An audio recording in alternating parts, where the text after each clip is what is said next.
জয় ঠাকুর। ঈশ্বর কি পক্ষপাতী? অবিদ্যা কেন? তার খুশি। নন্দবসু একটু চুপ করিয়া আছেন, তারপর বলিতেছেন, ওসব তো বলে বটে, ঈশ্বর কি পক্ষপাতী? তার কৃপাতে যদি হয়, তা হলে বলতে হবে ঈশ্বর পক্ষপাতী। শ্রীরামকৃষ্ণ, তিনি নিজেই সব, ঈশ্বর নিজেই জীব, জগৎ সব হয়েছে। যখন পূর্ণ জ্ঞান হবে তখন ওই বোধ। তিনি মন, বুদ্ধি, দেহ, চতুর্বিংশতি তত্ত্ব সব হয়েছে। তিনি আর পক্ষপাত কার ওপর করবেন? নন্দ বসু, তিনি নানা রূপ কেন হয়েছে? কোনোখানে জ্ঞান, কোনোখানে অজ্ঞান।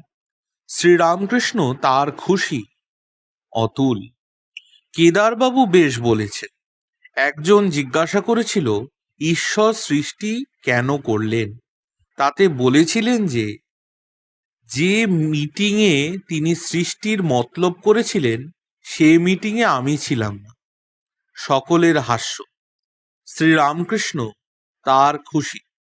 এই বলিয়া ঠাকুর গান গাহিতেছেন, সকলই তোমার ইচ্ছা, ইচ্ছাময়ী তারা তুমি, তোমার কর্ম তুমি করো মা, লোকে বলে করি আমি, পঙ্কে বদ্ধ কর করি, পঙ্গুরে লঙ্ঘাও গিরি, কারে দাও মা ব্রহ্মপদ, কারে করো অধোগামী, আমি যন্ত্র তুমি যন্ত্রী, আমি ঘর তুমি ঘরণী, আমি রথ তুমি রথী, যেমন চালাও তেমনি চলি।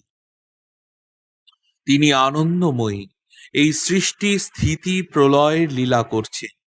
অসংখ্য জীব, তার মধ্যে দুই একটি মুক্ত হয়ে যাচ্ছে, তাতেও আনন্দ।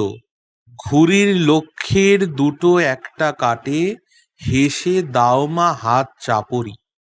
কেউ সংসারে বদ্ধ হচ্ছে, কেউ মুক্ত হচ্ছে। শ্রীরামকৃষ্ণ অর্পণমস্তু। জয় ঠাকুর।